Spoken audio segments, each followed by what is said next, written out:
shaah waxa uu ka mid yahay cabitaanada aynu sida maalinlaha ah aynu u isticmaalno sidoo kale waxa ka dhashay dagaalo waaweyn oo dunida raad ku reebay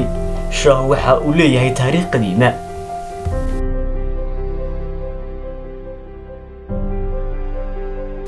dawladda Ingiriisku kamay maarmayn cabitaanka iyo ka ganacsiga shaaha dalka China waxa uu ahaa xarunta shaaha dhaqaalaha dalkaasina waxa uu ku xidhnaa dhoofinta shaaha sanadkii 1833 waxaa sare u kacay dakhliga ay China ka heli jirtay dhoofinta shaaha dhanka kale dhawajab aad u weyn ayay Ingiriiska ku ahayd isagoo sanad kasta 17 bilyan 6,700 oo silfarka Isbaanishka ay kaga bixi jirtay shaaha oo kaliya iyadoo China ay noqotay dalka ugu dhaqaale badan wadamo badan oo qaaradda Aasiya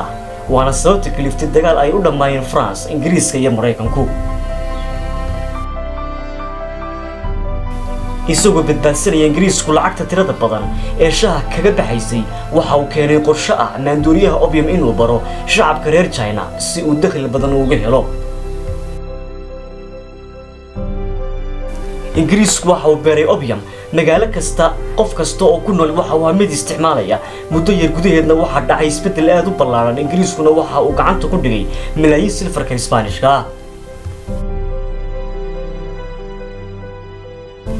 dawladda China waxay u adkeysan kari wada weerarka maandooriyaha opiumka ee uu gacanta ku hayo Ingiriisku waxa ay dirtay ergo aad u ballaaran oo soo xalisa dhibaatooyinka taagan balse dawladda Ingiriisku ma ahayn mid tixgelinaysa ergada si toosan waxa lagu sheegay inaanay joojin maandooriyaha opium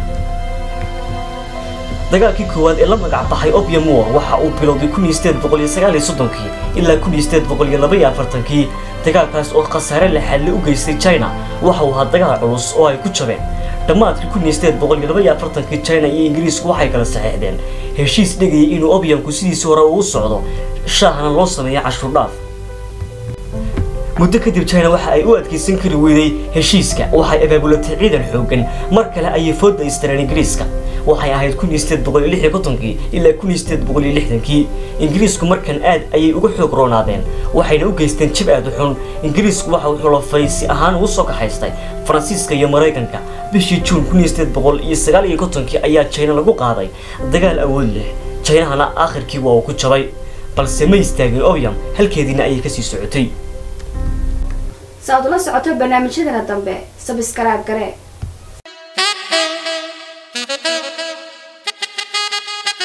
King Video Production.